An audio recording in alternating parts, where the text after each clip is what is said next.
Hello everybody, कैसे हैं सब। This is C A Navneet Mundra from Naveen classes Kolkata. आज मैं आप लोग के लिए एक पर्टिकुलर वीडियो बना रहा हूं जिन्होंने स्टैट्स की थ्योरी को एक कम इम्पोर्टेंस बोल के नेग्लेक्ट किया जाता है, उस पे एक फोकस देना चाहता हूं। क्योंकि हमारे जितने भी स्टूडेंट नवंबर 2020 में अपीयर किए थे फर्स्ट साइकिल के लिए, उन्होंने भी बोला भैया आपने जो थ्योरी क्लास में पढ़ाया था वो तो काम आया ही, बट लास्ट में जो आपने रिवीजन लिया उसके कारण और जो छोटे मोटे थ्योरीज थे वो हमें पता चल गए।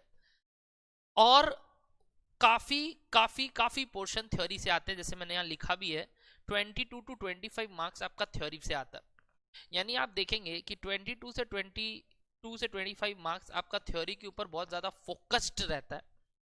और उस वजह से आपका यहाँ पे पर्टिकुलरली यहाँ पे कई लोग मार्क्स स्किप कर जाते हैं, क्योंकि कई लोग थ्योरी ठीक से पढ़ते नहीं हैं। तो मैं आज आप लोग के लिए एक पर्टिकुलर वीडियो बना रहा हूं। जैसे मैंने मैथ्स का मैराथन अपलोड किया था, पूरा मैथ्स का मैराथन अपलोडेड है, वैसे मैं आज आपको स्टैटिस्टिक्स का एक मैराथन बोल लीजिए या आप सिंपली बोल लीजिए कि यार नहीं भैया, जो जो हिडन पॉइंट्स है जो अपने स्किप करते हैं जनरली, वो अब अपने देख ले।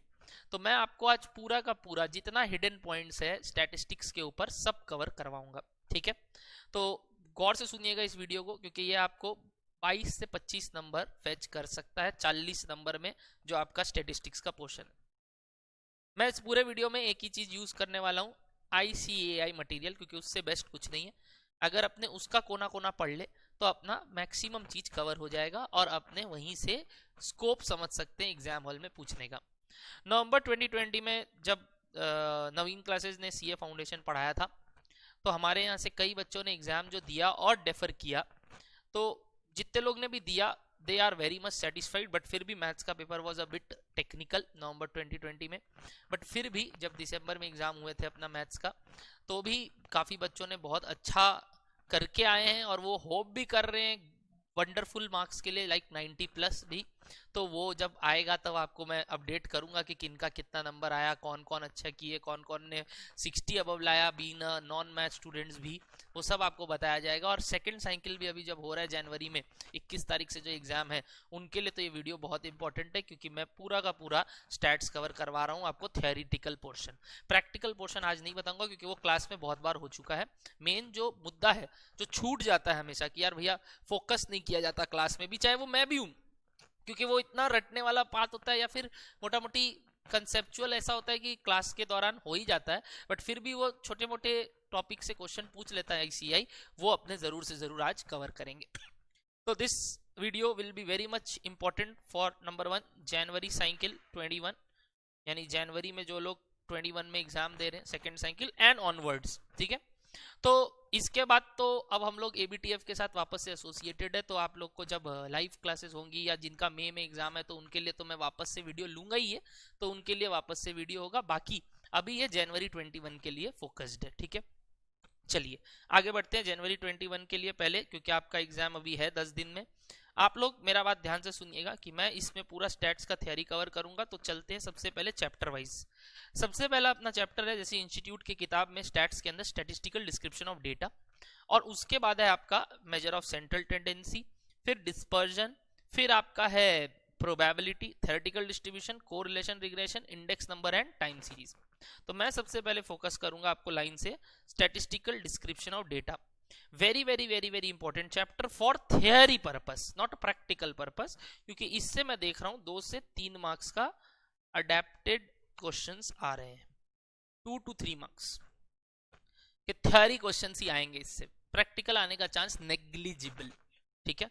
फिर भी मैं आपको फोकस करवाऊंगा कहां से ज्यादा चांस है आने का, और कुछ टेक्निकल पॉइंट जो जनरली लोग मिस करते हैं। ओके भैया, चलिए स्टार्ट करते हैं। आइए, सबसे पहला पॉइंट इंट्रोडक्शन टू स्टैटिस्टिक्स या इंट्रोडक्शन ऑफ स्टैटिस्टिक्स, ठीक है। स्टैटिस्टिक्स को पढ़ने के लिए क्या क्या इंपॉर्टेंट बातें अपने को ध्यान रखनी चाहिए। इसमें सबसे इंपॉर्टेंट बात है कि अपने लोग को इसका जो स्कोप है वो जानना बहुत जरूरी है, और इसके पीछे की हिस्ट्री भी जानना बहुत जरूरी है। तो इसका हिस्ट्री कुछ इस प्रकार का है कि अपने लोग इसको कई कई कई कई ओरिजिन से डिराइव किए हैं। जैसे एक व्यू बोलता है कि statistics is originated from the Latin word status. याद रखना आप, ये वर्ड बहुत इंपॉर्टेंट है क्योंकि कई बार पूछता है कि लैटिन में स्टैटिस्टिक्स का क्या ओरिजिन है या स्टेटस कौन से लैंग्वेज में बोला जाता है। तो लैटिन वर्ड स्टेटस, मैं जो अंडरलाइन करवा रहा हूँ आपके पास इंस्टीट्यूट का बुक होना चाहिए, अगर नहीं है तो मोबाइल में खोल लीजिए ना, वरना आईसीआई की तरफ से आया होगा, और मोबाइल में खोल के उसको, जैसे मैं पीडीएफ में मार्क कर रहा हूँ आप भी मार्क कर लीजिए। आप तो आजकल टेक्नोलॉजी एडवांस आप जानते हैं सब है, वे हमारे पास आपके जैसे पेन नहीं है, अरे तो आप उंगली से कर लीजिए ना, उसमें क्या है। चलिए, एक अनदर स्कूल है जो बोलता है, इटालियन लोग किया था इसको डिराइव, और इटालियन में इसको बोलते हैं स्टेटिस्टा, ठीक है, ध्यान रखिएगा। और सम स्कॉलर्स बिलीव करता है कि नहीं ये जर्मन वर्ड है स्टैटिस्टिक, ठीक है। और एक और जन बोला कि इसी को आगे स्टैटिस्टिक्स बोल दिया गया। अनदर सजेशन इज दैट ये फ्रेंच वर्ड है स्टैटिस्टिक्यू, ठीक है। तो इस तरीके से आपको ये चारों नाम याद रखने हैं। मैंने क्लास में भी ये पढ़ाता हूँ बट फिर से रिवीजन करवा रहा हूँ और एक बार इकट्ठा करा रहा हूँ सारा थ्योरी। इसको पढ़ने में बड़ा मजा आता था जब हम लोग क्लास में स्टैटिस्टिक्यू प्यार से बोलते थे, बट फिर भी अभी आपको फटाफट एक बार ओवरव्यू करना है कि 4 वे में इसको बोला जाता है। पहला लैटिन, इटालियन, जर्मन और फ्रेंच, ठीक है। आइए अब अर्थशास्त्र, चंद्रगुप्ता अपने टाइम का अपने ही लोग हैं, इंडियन ही हैं, तो वहां पे भी वो लोग बहुत हेल्प किए थे अपने लोग को, ठीक है। ठीक है, ये सब इतना काम का नहीं है। हाँ, ये डेफिनेशन ऑफ स्टैटिस्टिक्स यहाँ पे काम का बात आया। Next, we may define statistics either in a singular sense और प्लूरल सेंस, ठीक है। स्टैटिस्टिक्स को सिंगल फॉर्म, सिंगुलर फॉर्म और प्लूरल फॉर्म दोनों में बोल सकते हैं, ठीक है। Statistics when used as a plural form may be define as the data qualitative as well as quantitative. Data qualitative as well as quantitative मतलब that are collected usually with a view of having statistical analysis. क्या मतलब हुआ भैया, बोलना चाह रहे हैं there are 2 types of data, qualitative and quantitative. Qualitative का मतलब क्या होता है भैया, जिसको मैं एट्रीब्यूट भी बोल सकता हूँ, यानी कैरेक्टरिस्टिक्स डिफाइन करना। तो एट्रीब्यूट्स और कैरेक्टरिस्टिक्स के रूप पे इनको बोलना। और क्वांटिटेटिव तो मतलब हो गया न्यूमेरिकल, यानी नंबर, नंबरल फॉर्म, ठीक है। However, statistics when used in a singular noun form may be defined as the scientific method। अगर प्लूरल फॉर्म में बोल रहे हैं तो मतलब डेटा को प्रेजेंट करना क्वालिटेटिव या क्वांटिटेटिव वे में, और अगर नाउन सिंगुलर फॉर्म में बोल रहे हैं तो उसका मतलब होता है एक scientific method that is employed for collecting, analysing, presenting, leading and finally to drawing statistical inferences about some important characteristics. It means it is a science of counting और साइंस ऑफ एवरेजेस, ठीक है। तो very very important thing कि इसको singular form में क्या बोलते हैं और प्लूरल फॉर्म में क्या बोलते हैं, ठीक है। चलिए, इसका एप्लीकेशंस कहाँ कहाँ आता है भैया, इकोनॉमिक्स फील्ड में, बिजनेस मैनेजमेंट फील्ड में, कॉमर्स में और इंडस्ट्री में। अब एक एक करके उसको समझाया है कि इकोनॉमिक्स में कैसे काम आता है, बिजनेस मैनेजमेंट में कैसे काम आता है, कॉमर्स और इंडस्ट्री में कैसे काम आता है, which is not that important. Important बात next is limitation of statistics, यानी कि स्टैटिस्टिक्स में कितने लिमिटेशंस हैं, ये काम की बात है। आइए पढ़ते हैं। सबसे पहले, before applying statistical method we must be aware of the following limitations. पहला लिमिटेशंस, ठीक है। Number 1, statistics deals with the aggregates, total. An individual to a statistician has no significance except the fact that it is a part of aggregate। बहुत अच्छा बात बोला। क्या बोला ना, जैसे अपने लोग कोई भी डेटा इकट्ठा करते हैं तो वो टोटल मास का होता है, यानी एक पर्टिकुलर पॉपुलेशन का होता है। उसमें जो इंडिविजुअल है ना, उसका डेटा इतना रेलिवेंट रहता नहीं है, क्योंकि अल्टीमेटली अपने उस डेटा को यूज करके कुछ फैक्ट्स एंड फिगर्स ड्रॉ करते हैं, यानी कुछ इन्फरेंसेस ड्रॉ करते हैं। जैसे अपने पढ़ा होगा सेंट्रल टेंडेंसी डिस्पर्जन, जहां अपने लोग फाइनली उसका मीन मीडियन मोड निकाल के इंडिविजुअल डेटा का अस्तित्व ही भुला देते हैं। तो उस वजह से स्टैटिस्टिक्स एग्रीगेट्स पे डील करता है, इंडिविजुअल का डेटा बाद में कोई सिग्निफिकेंस नहीं रखता है, ठीक है।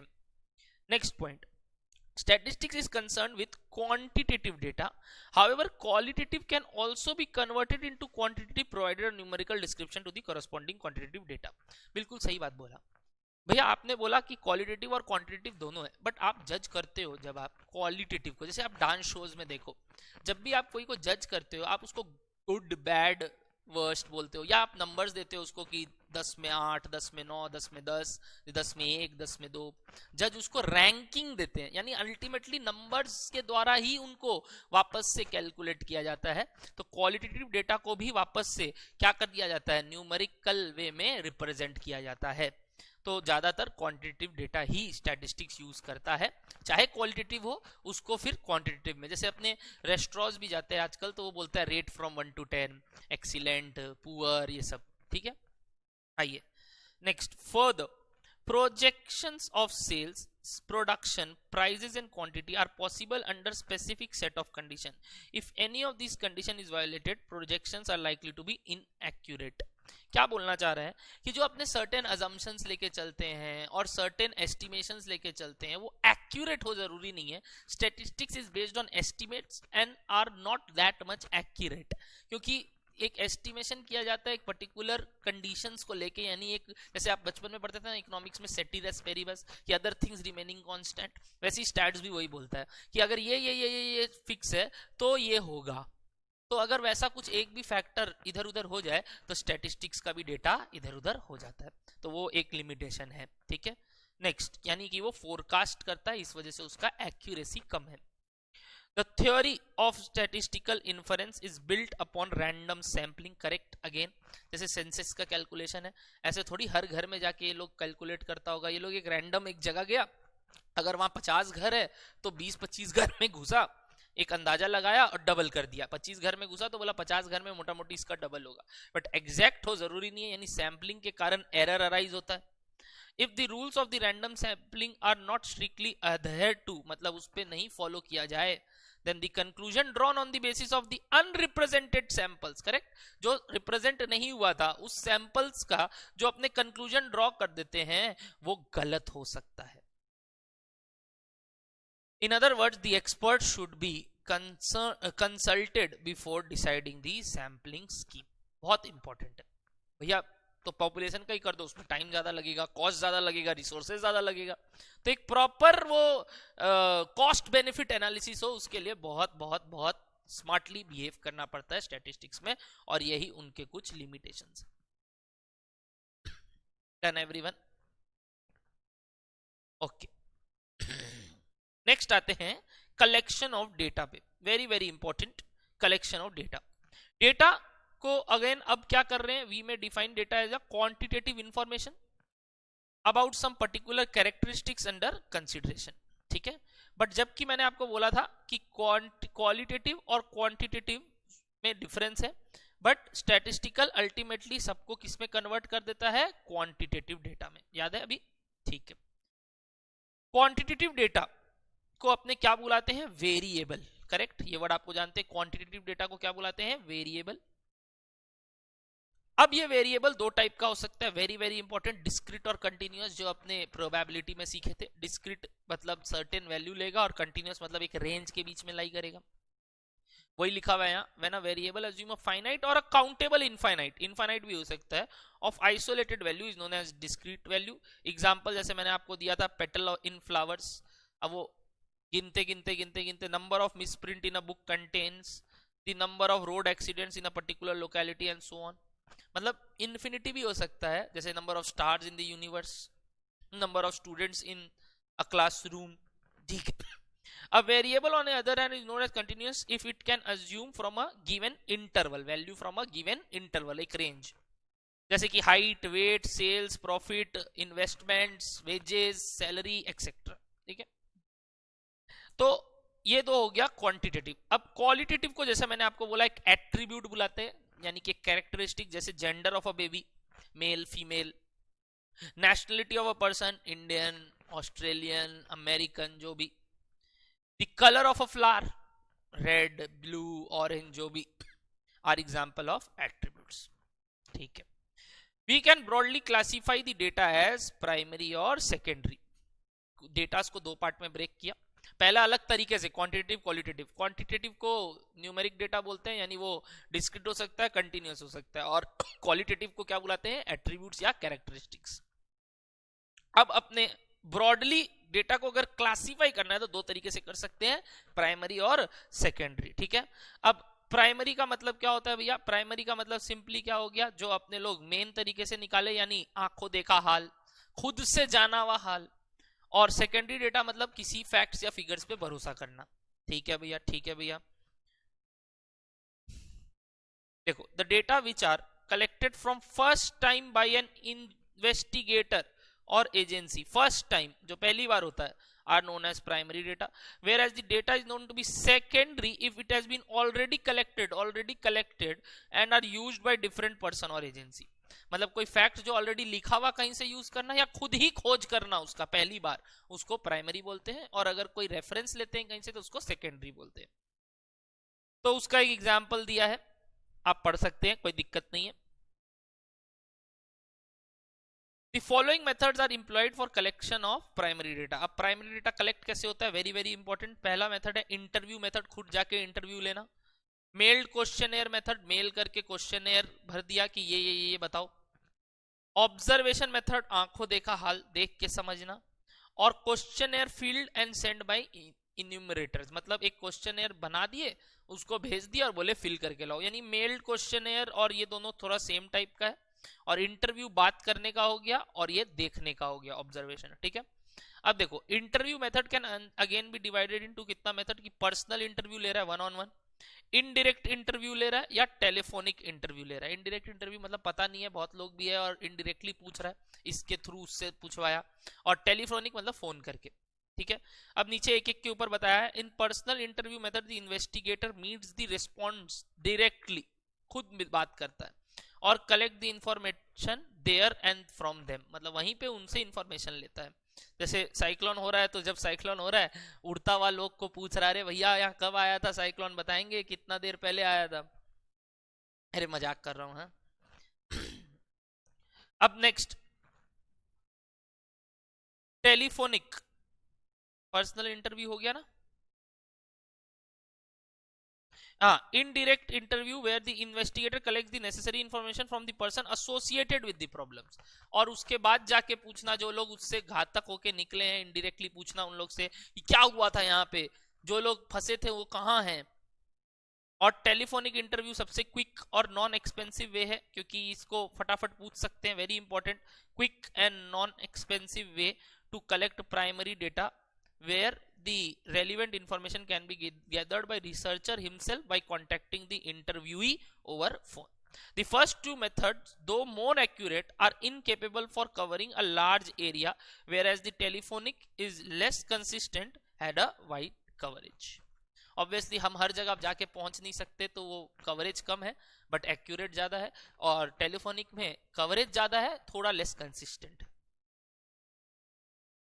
The amount of non-responses is maximum for this third method, correct? Phone नहीं उठाना तो सबसे ज्यादा आदत है अपने इंडियंस का।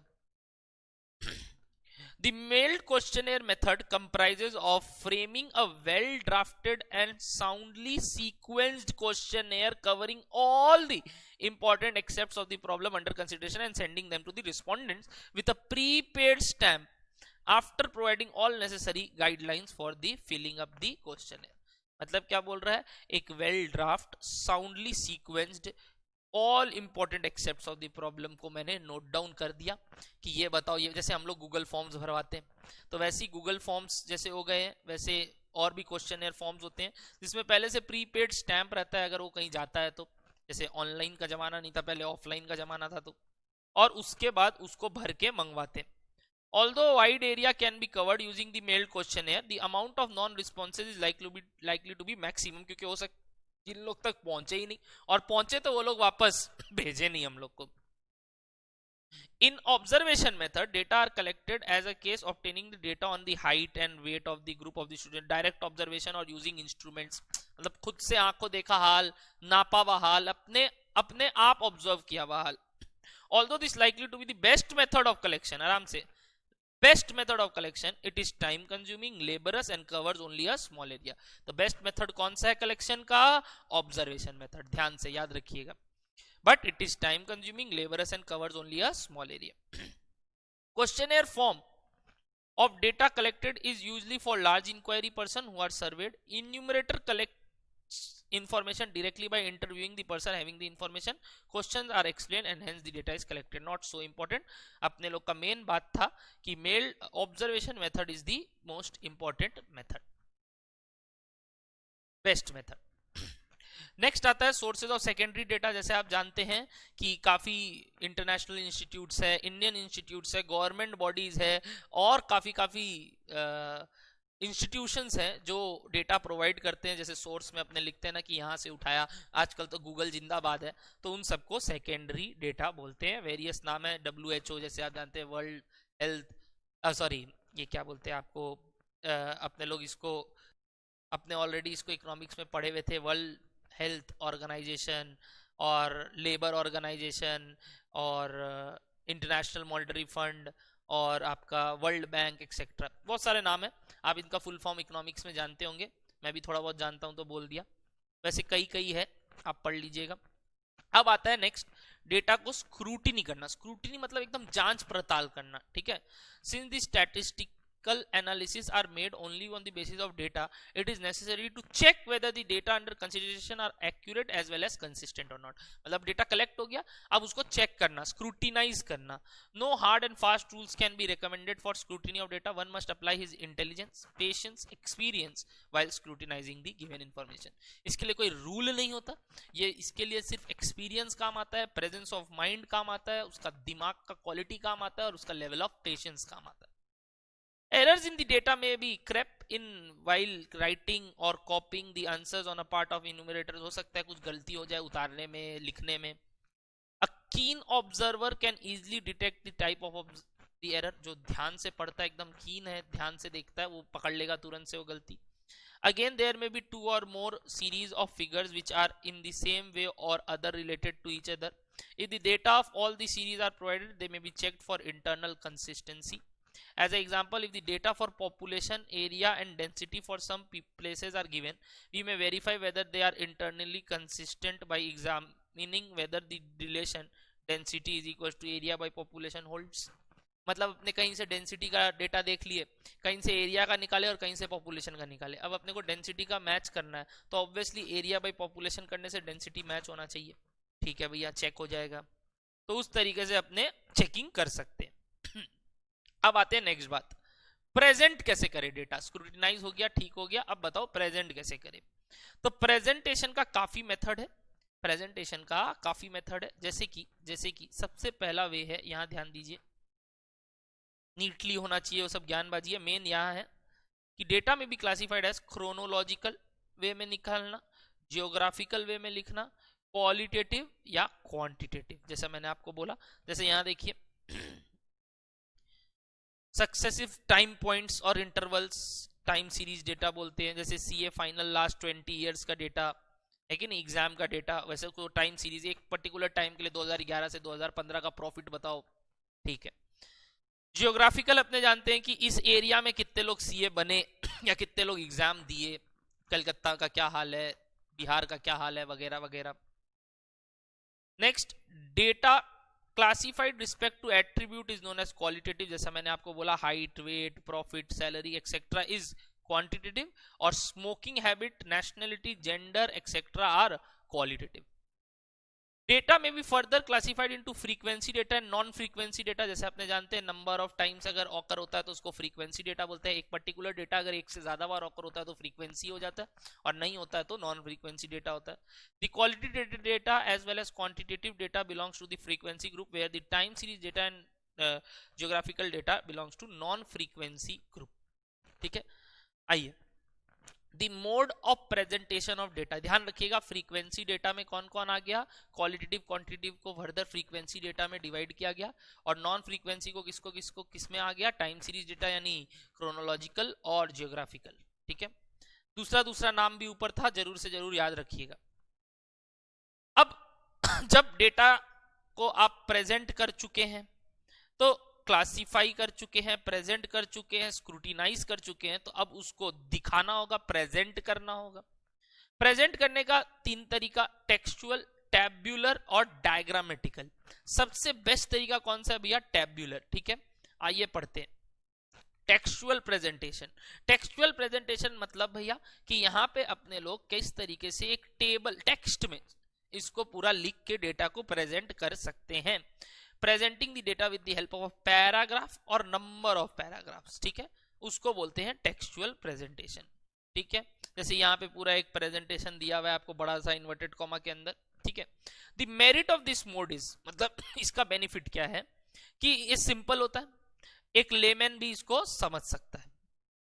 The observations with the exact magnitude can be presented with the help of textual presentation, मतलब सारे बातें लिख सकते हैं एक टेक्सचुअल डेटा में, चाहे जितना भी बड़ा हो जाए वो। Furthermore, this type of presentation can be taken as the first steps towards the other method. हाँ, पहले टेक्सचुअल वे में लिखने से टेबुलर फॉर्मेट और डायग्रामेटिकल फॉर्मेट बहुत इजीली बन सकता है, तो ये फर्स्ट स्टेप हो सकता है अदर मोड के लिए। But textual presentation however is not preferred by a statistician simply because it is dull, monotonous and comparison between different observation is not possible in this method. अब एक paragraph को अपने जब डिफरेंसेस भी लिखते हैं तो अपने पॉइंट्स वाइज लिखते हैं ना टेबल में, कि यार इससे समझ में आया कि पिछले साल का और इस साल का क्या फर्क है, या पिछले बार से इस साल का क्या फर्क है। तो एक टेबुलर फॉर्मेट बहुत अच्छा फॉर्मेट होता है क्योंकि उसको कंपैरिजन में बहुत काम आता है। वैसे ही टेक्सचुअल फॉर्मेट कंपैरिजन के लिए यूज नहीं आता और बड़ा ही डल मोनोटोनस मेथड है। ठीक है,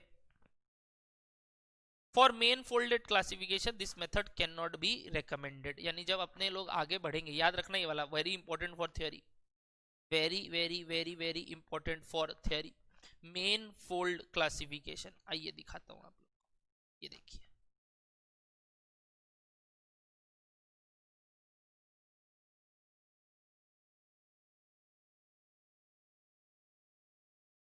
main fold classification.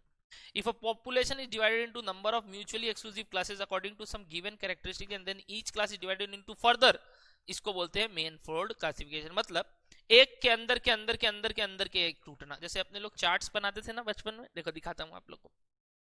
Main fold classification, जैसे एक एक्स है, अब इस एक्स से फर्दर दो पार्ट टूटा, अब इधर वाई आ गया, जेड आ गया। सपोज वाई से 3 पार्ट टूटा, ए बी सी, और Z से 2 पार्ट टूटा, सपोज D और E। अब यहाँ पे A से कुछ नहीं टूटा, B से फर्दर 2 टूटा, सपोज आपका F और G, और C से फर्दर 4 टूटा, suppose H I J K। तो इस तरीके से मेन फोल्ड डेटा प्रेजेंट होते हैं। तो उस सब चीज के लिए टेक्सचुअल फॉर्मेट बहुत ही डिफिकल्ट होता है, जब क्लासिफिकेशन बहुत ज्यादा कॉम्प्लिकेटेड अंदर का होता है, तो उसके लिए we don't use textual classification. Very very important line, star mark करेंगे इसको, इंपॉर्टेंट फॉर 1 मार्क थ्योरी। ठीक है, very important for 1 mark theory.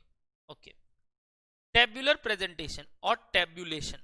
ठीक है, systematic method presentation of data, statistical table बनाना, नंबर ऑफ रोज और columns and complete with the reference number, title, description of rows, columns, footnotes if any. कैसे बनता है उसके बारे में लिखा हुआ है। Table should be allotted a serial number with a self explanatory title, एक टाइटल होना चाहिए और उसका सीरियल नंबर होना चाहिए। अच्छा, the table under consideration should be divided into caption, box head, stubs and body. अब ये सब होता क्या है देखो, कैप्शन का मतलब होता है upper part of the table, ऊपर वाला part of the table, describing the columns and the sub columns, यानी ये वाला पार्ट। अगर कोई टेबल आप देखते हैं तो आप जिसको कॉलम्स और ये वाला पार्ट को आप बोलते हैं जो कॉलम्स और सब कॉलम्स को डिफाइन करता है।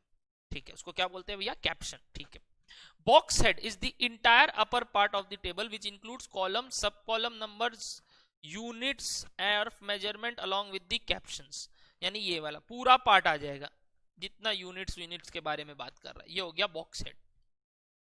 Stubs is the left part of the table providing the description of the rows. अच्छा, ये वाला पार्ट रोज के बारे में जो बता रहा है इसको स्टब्स बोलते हैं। And the body is the main part of the table that contains the numerical figure, ये बीच वाला पार्ट को अपने बोलते हैं टेबल का बॉडी। ठीक है, और नीचे फिर सोर्स और फुटनोट आता है की शॉर्ट फॉर्म है किसी का। तो a table should be well balanced in length and breadth, एकदम बराबर साइज का होना चाहिए। अगर 6 ठो है तो उस हिसाब से 6 का बराबर साइज होना चाहिए। ठीक है, और अगर 6 का बराबर साइज नहीं भी है तो जिधर ज्यादा चाहिए वहां ज्यादा है, जिधर कम चाहिए वहां कम है, मतलब अप्रोप्रिएट होना चाहिए। कंपैरिजन कर सकते हैं डिफरेंट फिगर्स का, तो रोज और एकदम बढ़िया से टोटल होना चाहिए. The data should be arranged intelligently in a well-balanced sequence and the presentation of the table should be appealing to the eye as far as practicable. मतलब मजा आना चाहिए देख के. ये सब बकवास बात है. Notes describing the source of the data and bringing the clarity and if necessary about any rows or column as footnote should be shown at the bottom of the table. ये एक तरीके से आपको दिखाया गया टेबल और मैंने बता दिया कैसे प्रेजेंट होता है. Very very very very important. Again 1 number का थ्योरी, ये पार्ट नंबर 2 से पूछेगा. वेरी वेरी इंपॉर्टेंट, मार्क करेंगे कि कैप्शन क्या हो सकता है, बॉक्स हेड क्या होता है, और आपका स्टब क्या होता है, और बॉडी क्या होता है. ठीक है, चलिए next. Diagrammatical representation, how to present a data through diagram. ठीक है, जैसे चार्ट्स, पिक्चर्स, डायग्राम में प्रेजेंट करना. First two, unlike the first two method. अच्छा, which is the best method भैया? टैब्यूलर. ठीक है, देखो यहाँ लिखा हुआ है, ये पैराग्राफ छूट गया. The tabulation method is preferred to the textual presentation, यानी उसके ऊपर है. क्यों? कंपैरिजन के काम आता है, कॉम्प्लिकेटेड डेटा भी आराम से प्रेजेंट कर सकते हैं, और ये तो बनाना ही पड़ेगा तभी डायग्रामेटिकल डेटा बन सकता है, और एनालिसिस इसके बिना पॉसिबल नहीं है. तो it is the best method. ठीक है, लिख सकते हैं आप, it is the best method. अब एक और अट्रैक्टिव वे है करने का, क्या? एक डायग्राम से प्रेजेंट करना. तो first two method of representation diagrammatical can be used for both education sector and uneducated sector. मतलब दोनों जन समझ सकता है एक डायग्राम से, चाहे वो एडुकेटेड हो चाहे वो नॉन एडुकेटेड हो. जैसे आईपीएल का जब मैच होता है ना, एक पाई चार्ट से दिखा देता है 74% और यहाँ दिखा देता है 26%. तो वो एक अनएडुकेटेड भी समझ सकता है कि आरसीबी के जीतने का चांस 26% है, और बाकी जो दूसरा टीम सामने लड़ रहा है, सपोज मुंबई इंडियंस का चांस 74% है. वो लोग ब्लू और यहाँ पे रेड कर देता है, तो सबको समझ में आता है ज्यादा चांस आरसीबी का है कि मुंबई इंडियंस का है. ठीक, तो ये एक तरीका हुआ प्रेजेंट करने का. Hidden trend presents in the given data can be noticed only through this mode of representation. कुछ अगर छोटा मोटा ट्रेंड्स है तो वो डायग्रामेटिक वे में समझ में आ सकता है.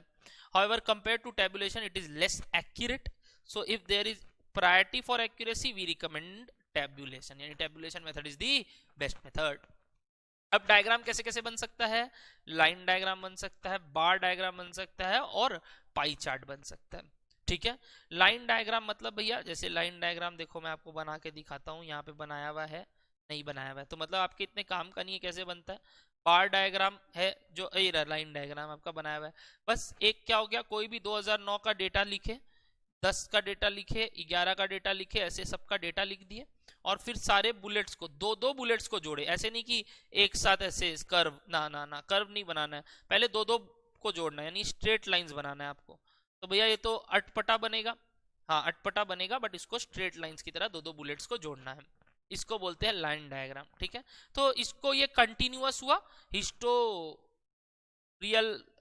हिस्टोरियम ग्राम भी बोलते हैं इसको, यानी कि ये जनरली कंटिन्यूअस डेटा के लिए यूज होता है, और बार डायग्राम डिस्क्रीट डेटा के लिए यूज होता है. ध्यान रखिएगा, कंटिन्यूअस डेटा और डिस्क्रीट डेटा. अच्छा, वही लिखा हुआ है. बार डायग्राम के लिए क्या होता है, देखो यहाँ पढ़ो. वर्टिकल हॉरिजॉन्टल बार क्वांटिटेटिव डेटा के लिए यूज होता है. बिल्कुल बिल्कुल बिल्कुल सारा बात लिखा हुआ है. और फाइनली पाई चार्ट सर्कल होता है, जैसा आप जानते हैं. तो ये एक लाइन चार्ट का डायग्राम, ये एक बार का डायग्राम. जैसे 5 पे वही चीज को अगर बार से डिनोट करना पड़े तो कुछ नहीं किया, 5 तक खड़ा कर दिया एक बार, अगला 7 तक, अगला 11 तक, और उसमें क्या कर रहे थे, एक बुलेट डॉट डॉट डॉट बना रहे थे और उसको जोड़ रहे थे. बस ये काम कर रहे थे, यहाँ वो काम कर रहे हैं. ठीक है, और अगर यही चीज लाइन डायग्राम को दो कंपेयर करना सिखा रहा है, बार डायग्राम को कंपेयर करना सिखा रहा है, और ये आया पाई चार्ट. पाई चार्ट बनाना काफी आसान, ये एक सम्स के तौर पे आ सकता है. जैसे मैं आपको पूछता हूँ, एक पाई चार्ट बनाना है जिसमें ये डेटा दिया हुआ है आपको. ठीक है, आप पहले रेवेन्यूज का टोटल करेंगे. फटाफट रेवेन्यूज का टोटल करो. रेवेन्यूज का टोटल आना चाहिए आपका 540. ठीक है, अब सुनो, एक सर्कल में करना है अपने को ये काम. पाई चार्ट मतलब एक सर्कल प्रॉपर. एक सर्कल का एंगल कितना होता है बताओगे? एक सर्कल का एंगल कितना होता है बताओगे? पूरा सर्कल का एंगल 360 डिग्री, यानी ये 540 रिप्रेजेंट कर रहा है पूरा 360 डिग्री। तो अब आपको एक एक करके पहला लाइन 80 में चालू करना है। तो एक काम करो, पहले तो ऊपर से एक सीधा परपेंडिकुलर इस डॉट पे लाइन बना दो जहां से आपका सर्कल बना। ठीक है, ये पूरा सर्कल बना, वहां से एक सीधा लाइन बना दो। अब सुनो, ये अगर 360 डिग्री है तो फटाफट बताओ 80 कितना डिग्री है? एकदम आसान, 360 अगर इतना है तो 80 के लिए कितना है बना सकते हो आप? 360 डिवाइडेड बाई 540 इंटू 80, तो आपको डिग्री मिल जाएगा। कितना आया भैया? 53 डिग्री अप्रोक्स। कितना आया? 53 डिग्री अप्रोक्स। तो आप क्या करेंगे, यहाँ प्रोटेक्टर रखोगे, मतलब आप इस सर्कल को धरोगे। मैं इस पूरे चार्ट को कॉपी करता हूँ, चलो इसको घुमा देता हूँ, नहीं रहा यार।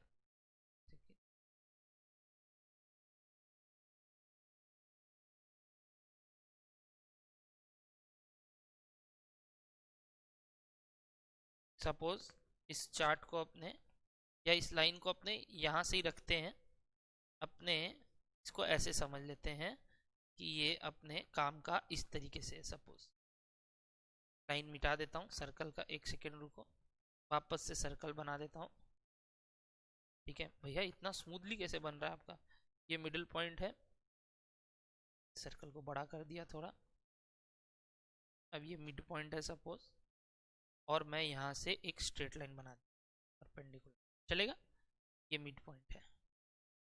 अब सुनो, मैंने यहाँ प्रोटेक्टर रखा और मैं इस प्रोटेक्टर से कितना डिग्री बनाया? 53 डिग्री। प्रोटेक्टर से आपको 53 डिग्री आता है लेना। जैसे ही वो 53 डिग्री आया तो मैं उससे एक वापस से स्ट्रेट लाइन बना दी वहां रख के। तो वो जैसे 53 डिग्री मैंने यहाँ मार्क किया, मैंने उससे स्ट्रेट लाइन ड्रॉ कर दिया। तो ये 53 डिग्री जो एंगल है, ये एंगल जो है, this represent what? Customs. Next 190 degree के लिए भी निकाल लो सिमिलरली,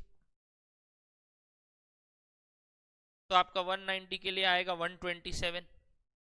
तो अब आप कहां रखोगे प्रोटेक्टर? अब आप प्रोटेक्टर इधर रखोगे और इधर से 127 डिग्री लोगे, ठीक है ना?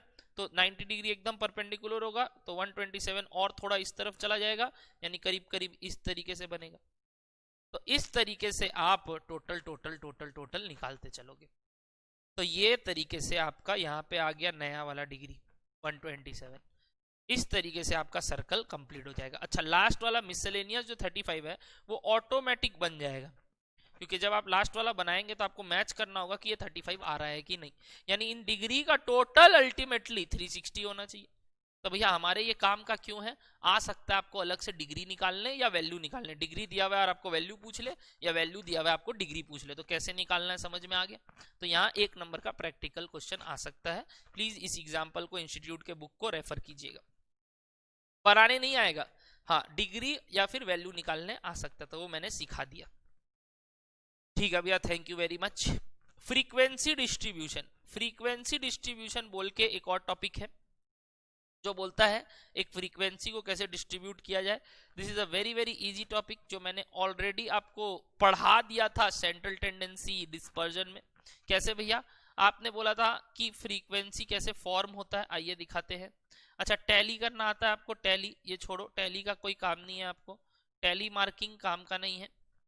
वैसे टैली मार्किंग सीख लो।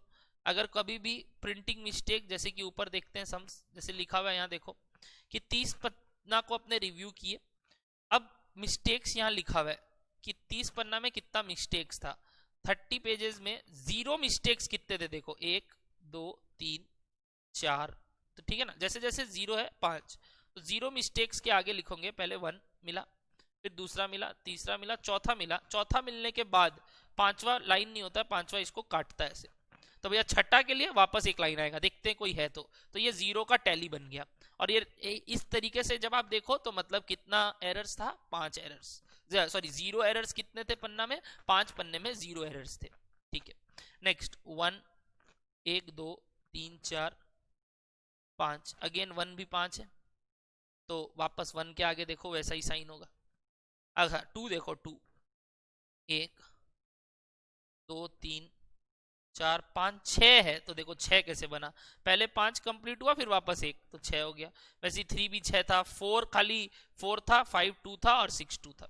तो इस तरीके से टोटल 30 पेजेस का ये तरीके से टैली मार्किंग था। ठीक है, ठीक है। अब next frequency distribution of weights कैसे निकलता है भैया, रेंज निकालना। रेंज निकालना आपको आता है मैक्सिमम माइनस मिनिमम। ठीक है भैया, और आपको मैं बता दूं कि कभी भी वेट्स अगर आपको ये समझ में आए, क्या क्लास इंटरवल लिमिट, देखो क्लास लिमिट क्या होता है, the class limit may be defined as the minimum value and the maximum value the class interval may contain. The minimum value is known as the lower class limit and the maximum value is known as the upper class limit. जैसे कि upper class और lower class हो गया 44 और 48 KG, जो ऊपर वाला example चल रहा था उसका। जब अपने रेंज बनाए तो अपने ये सीक्वेंस देखे कि 44 और 48 हो गया पहला वाला का, तो दूसरे वाले का 49 और 53। ठीक है। Class boundary, the actual class limit of the class interval for overlapping classification or the mutually exclusive classification that excludes the upper class limits like 10 to 20, 20 to 30, 30 to 40 etc. The class boundary coincides with the class limits। आराम से, class limit और class boundary same होगा अगर data continuous होगा। क्या बोले, class limit और class boundary same होगा अगर डेटा कंटिन्यूअस होगा। हे भगवान भैया, डेटा कंटिन्यूअस मतलब जहां एंड हो रहा है ना वहीं से स्टार्ट हो रहा है। देखो यहाँ 20 से एंड हुआ, 20 से स्टार्ट हुआ, 30 से एंड हुआ, 30 से स्टार्ट हुआ, 40 से एंड हुआ, 40 से स्टार्ट हुआ। तो this data is called continuous. तो भैया डिसकंटिन्यूअस क्या हो गया, जो ऊपर था 44 से 48, 49 से 53, 54 से 58, इसको बोलते हैं डिसकंटिन्यूअस डेटा, जो जहां एंड हो रहा है वहां से स्टार्ट नहीं हो रहा है। तो एक कंटिन्यूअस डेटा का क्लास लिमिट भी 10 और 20 है और क्लास बाउंड्री भी 10 और 20 है। बट एक डिसकंटिन्यूअस डेटा का class limit, lower class limit 44 और 48 अपर क्लास लिमिट है, ये क्लास लिमिट हो गया, लोअर क्लास लिमिट हो गया ये, और ये हो गया अपर क्लास लिमिट। बट इसका lower class limit is not equals to lower class boundary, और इसका भी upper class limit is not equals to upper class boundary. No no no, इधर इक्वल होता है। तो भैया इक्वल करने के लिए क्या करना पड़ता है, गैप को हटाना पड़ता है।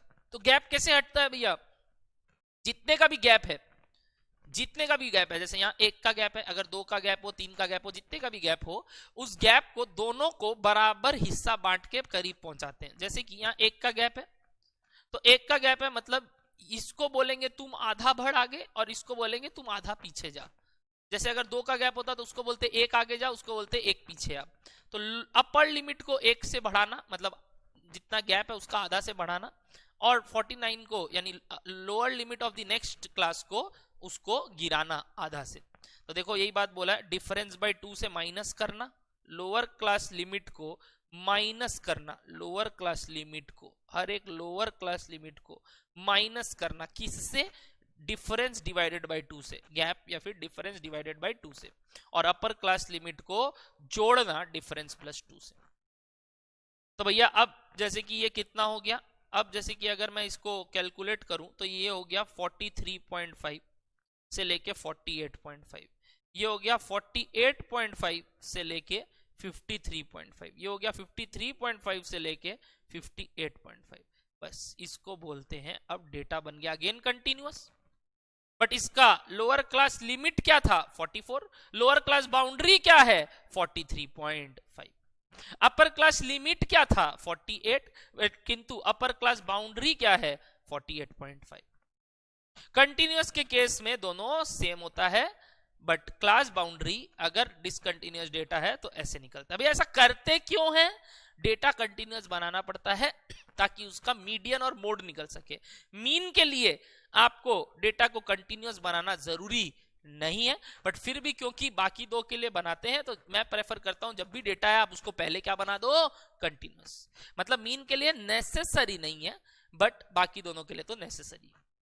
ठीक, अब मिड वैल्यू और मिड पॉइंट और क्या वर्ड है, एक और क्लास मार्क कैसे निकलता है, या तो lower class limit plus upper class limit by 2 या upper lower class boundary plus upper class boundary by 2। भैया दोनों से सेम आंसर आएगा, बिल्कुल सेम आंसर आएगा, कोई दिक्कत नहीं है, क्योंकि आपने 0.5 का ही खेला किया था, वो वापस से खत्म हो जाएगा। ठीक, विथ साइज और क्लास इंटरवल, विथ साइज और क्लास इंटरवल कैसे निकलता है भैया, वही अपर class boundary minus lower class boundary. ठीक है, ठीक है।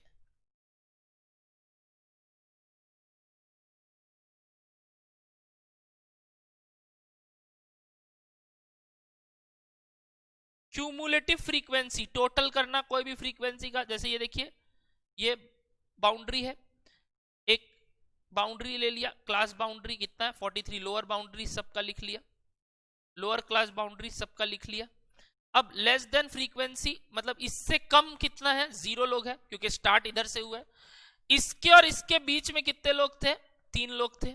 इसके और इसके बीच में कितने लोग हैं, और 4, यानी कि टोटल में कितने लोग हैं, 7। तो क्यूमुलेटिव मतलब होता है सारे फ्रीक्वेंसीज का टोटल। ये हो गया लेस देन क्यूमुलेटिव फ्रीक्वेंसीज। एक मोर देन क्यूमुलेटिव फ्रीक्वेंसी भी होता है, which is not that important, but इसमें उल्टा काम करते हैं, यानी 0 यहां से स्टार्ट होता है कि इससे ज्यादा कोई नहीं है मोर देन, बट इससे ज्यादा कोई है क्या 68.5 से, हाँ 8 लोग हैं तो यहाँ 8 आ जाएगा। 63.5 से ज्यादा लोग हैं क्या, हाँ 17 लोग हैं तो 17 लोग आ जाएगा। यानी एक मोर देन होता है और एक लेस देन होता है। Generally less than frequency use करते हैं कि इससे अंदर अंदर कितने लोग हैं, और मोर देन मतलब इसके बाहर कितने लोग हैं। ठीक है, okay. Frequency density of a class interval, frequency density एकदम simple, ratio of frequency by class length. मतलब फ्रीक्वेंसी डेंसिटी का फॉर्मूला लिखिए equals to, very very important, frequency density निकाला जाता है। क्यों निकाला जाता है मालूम, जब क्लास इंटरवल सेम नहीं होता है ना, जब सबके बीच में सेम गैप नहीं होता है ना, तो जब डेटा को डायग्रामेटिकल फॉर्म में रिप्रेजेंट करना पड़ता है तो अपने उसको पहले डेंसिटी में कन्वर्ट करते हैं। इतना इंपॉर्टेंट नहीं है आपके लिए डायग्राम बनाना, बट ये जानना बहुत जरूरी है कि फ्रीक्वेंसी डेंसिटी क्यों बनता है। तो फ्रीक्वेंसी डेंसिटी का फॉर्मूला क्या हो गया भैया, frequency divided by class width. ठीक है, तो सबका फ्रीक्वेंसी डेंसिटी आ जाता है, फिर उस हिसाब से डायग्राम बनता है, तो अप्रोप्रिएट डायग्राम बनता है अगर क्लास इंटरवल सेम नहीं है तो। ठीक, और नहीं तो ऐसे भी फ्रीक्वेंसी डेंसिटी निकल सकता है फ्रीक्वेंसी बाई क्लास विड्थ करके। ठीक है, relative frequency and percentage of frequency of class interval, एकदम सिंपल कि ratio of the class frequency to the total frequency. जैसे अगर 10 है एक में तो टोटल में 50 है, तो ये कितना हो गया 20%। Very simple, nothing else. ठीक है, या 1/5, इसमें कोई दिक्कत नहीं है। और अगर परसेंटेज में बोलना है वही 20% हो गया, और फ्रैक्शन में बोलना है तो 1/5 हो गया। ओके भैया, अब graphical representation of a frequency distribution कितने तरीके से ग्राफ में प्रेजेंट कर सकते हैं। हिस्टोग्राम में, जिसको एरिया ग्राफ भी बोलते हैं, फ्रीक्वेंसी पॉलीगॉन, और ओजाइव और क्यूमुलेटिव फ्रीक्वेंसी ग्राफ। भैया ये सब क्यों किया जाता है, क्योंकि मैं बताता हूं आपको, हिस्टोग्राम काम आता है आपका मोड निकालने के लिए ग्राफिकली, ओजाइव काम आता है आपको मीडियन और and other and it's type, यानी कि वही क्वार्टाइल, डेसाइल, परसेंटाइल निकालने के लिए। तो ये दोनों निकल सकता है ग्राफिकली इन दोनों के माध्यम से। भैया फ्रीक्वेंसी पॉलीगॉन किसके काम आता है बाद में बताऊंगा, वो सिर्फ क्यूमुलेटिव फ्रीक्वेंसीज को लिखने के काम आता है और कुछ नहीं, मैं सिखाऊंगा आपको। बट मोड मीडियन तो हो गया। मीन, भैया मीन किससे निकलेगा, mean can not be represented by any graphical method, लिखेंगे इस बात को, mean can not be represented by any graphical method. Mode के लिए हिस्टोग्राम है, मीडियन के लिए ओजाइव्स है। ठीक है, तो हिस्टोग्राम के बारे में लिखा हुआ है, very convenient way. Some statistical measures can be obtained using a histogram, जैसे मैंने बोला mode. A comparison among the various frequency is possible that in this mode of the diagrammatical representation, कैसे बनता है उसके लिए वेरी वेरी इजी तरीका है। जैसे कि जिधर से लेके जिधर तक भी 43.5 से लेके अपने 48.5 तक का जो वैल्यू था वो लिख दिए, तो उसका बार डायग्राम जैसे बनना था बन गया। अब चिपक के, क्योंकि कंटिन्यूअस बनाना है डेटा को, तो चिपक के नेक्स्ट वाला बार बन गया, चिपक के नेक्स्ट वाला बार बन गया, ऐसे सारा बार बन गया। अब मोड कैसे निकलता है ध्यान से सुनना, जो सबसे हाईएस्ट बार होगा, जैसे कि ये वाला जो सबसे हाईएस्ट यानी सबसे लार्जेस्ट नंबर ऑफ फ्रीक्वेंसी जिसमें होगा, उसका आप एक कोना पकड़ेंगे और उसके जो सटा हुआ बार है उसका जो अपर लिमिट है उसका कोना पकड़ेंगे और दोनों को जोड़ देंगे। सिमिलरली उल्टा साइड करेंगे, कोना पकड़ेंगे और उसके जो कॉरस्पॉन्डिंग बार है नीचे उससे जोड़ देंगे। जहां ये दोनों इंटरसेक्ट कर रहा है ना, जहां ये दोनों इंटरसेक्ट कर रहा है ना, उससे सीधा एक लाइन नीचे बनाएंगे और वो ही आपका यहां पे मोड कहलाएगा। समझ में आया आपको मेरा बात? मोड कैसे निकलता है? वैसे भी आपको निकालना नहीं सीखना, आपको सिर्फ जानना है कि हिस्टोग्राम से मोड निकलता है, तो मैंने सिखा दिया, वैसे काम का नहीं। Frequency polygon single frequency distribution के काम आता है। However grouped frequency distribution provided with a width of class interval remains the same. मतलब अगर ग्रुप है और सबका क्लास इंटरवल सेम है तो भी ये बन सकता है। ये क्या होता है भैया, जैसे कि कैसे बनता है, आपको मिड वैल्यू निकालना होता है, जैसे नंबर ऑफ फ्रीक्वेंसी, जैसे लाइन डायग्राम बनता है, बस वैसा ही है। प्लॉट कर दिया और उसके बाद सबको जोड़ दिया, तो इसको बोलते हैं frequency polygon. Not that necessary. ठीक है, ओके एवरीवन, ओके भैया। ऑजाइव और cumulative frequency graph very very important. मैंने आपको बोला कि ये कैसे बनता है, by plotting cumulative frequency against the respective class boundaries we get the ogives. मतलब सारे क्यूमुलेटिव फ्रीक्वेंसी यहां लिखोगे और जो भी क्लास बाउंड्री के अंदर एक लेस देन बनाओगे और एक ग्रेटर देन बनाओगे, जो वहां बनाया था ना आपने, ये लेस देन और ग्रेटर देन फ्रीक्वेंसी लिखे थे ना, ये एक लेस देन का लाइन बनाओगे और एक ग्रेटर देन का लाइन बनाओगे। तो जैसे ही वो बनाओगे, देखो लिखा हुआ है as there are two ogives. कितने ऑजाइव्स होते हैं? दो। क्या क्या? एक less than type ogive, less than cumulative frequency को यूज करके on a vertical axis, and more than by plotting the more than cumulative frequency on vertical axis again. और जैसे ही उस सब को ज्वाइन करेंगे और ऑब्टेन करेंगे quartile graphically. If the perpendicular is drawn from the point of intersection of the two ogive on the horizon axis, then the x value gives us the value of median या फिर second quartile। जैसे यहाँ जो दोनों जहाँ intersect कर रहा है उससे एक स्ट्रेट लाइन नीचे बनाएंगे तो अपने को Q2 या मीडियन मिल जाएगा। बिल्कुल सही। The second or the middle quartile. Ogives can be further put into use for making short term projections। और first quartile, second quartile, third quartile कैसे निकलता है वो आपको सीखने का दरकार नहीं है, आपको सिर्फ मीडियन सीखने का दरकार है। ओके भैया। अब फ्रीक्वेंसी कर्व कितने शेप्स का होता है? शेप्स तो वेरी इजी, जैसे कि बेल शेप्ड अपने देखे थे नॉर्मल डिस्ट्रीब्यूशन में, बेल शेप डायग्राम। एक यू शेप्ड भी हो सकता है, जैसे आप एसी कर्व मारते हो। एक जे शेप्ड भी हो सकता है नॉर्मल या फिर इस तरह से, जिसको आप रेक्टेंगुलर हाइपरबोला बोलते हो। और एक मिक्स्ड कर्व हो सकता है कुछ इस प्रकार से, बस। तो जैसे most commonly used is bell shaped, underline करो, most commonly used of distribution is bell shaped. ठीक है, क्योंकि ये बेल जैसा दिखता है, जैसे height, weight, marks normal distribution में जो अपने पढ़े थे। For U shape the frequency is minimum near the central part and the frequency slowly but steadily reaches it maximum at the two extremes. Obviously middle plot में बहुत कम होगा और दोनों एक्सट्रीम में फ्रीक्वेंसी ज्यादा है, तभी यू शेप्ड ग्राफ बन रहा है। The distribution of Kolkata bound computers belongs to this type of curve। maximum number of computers peak hours in the morning and evening hours in, मतलब जो काम होता है सबसे शुरू में और सबसे लास्ट में होता है, बीच में रिलैक्स टाइम आ जाता है। J shaped start with the minimum frequency and then gradually reaches its maximum frequency at the extreme. तो मतलब ऐसे शेप का होता है तो जे शेप्ड हो जाता है। Sometimes we also come across inverted J shape, जो मैंने आपको बोला उल्टा तरीके का जे शेप। ठीक है, लास्टली जब सबका कॉम्बिनेशन होता है तो उसको मिक्स कर्व बोलते हैं। ये है चारों diagram, bell shaped, U shaped, J shaped और mixed।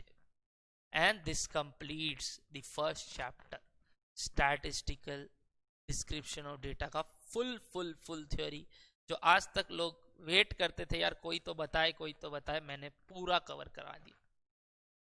प्लीज इस वीडियो को जितना हो सकता है शेयर करें, क्योंकि आपको मैंने हर एक इंफॉर्मेशन प्रोवाइड की है इस चैप्टर से रिलेटेड। मैंने आपको बोला था मैं बहुत कवर करवाऊंगा और इस चैप्टर से कितने मार्क्स का आएगा वो भी बताया था। अब भैया बाकी चैप्टर्स से भी मार्क्स के आएंगे, आपने बोले थे 22 से 25, अभी तो आपने 3 नंबर बताया। बिल्कुल, मैंने एक चैप्टर जो सबसे इंपॉर्टेंट था वो कवर कर लिया।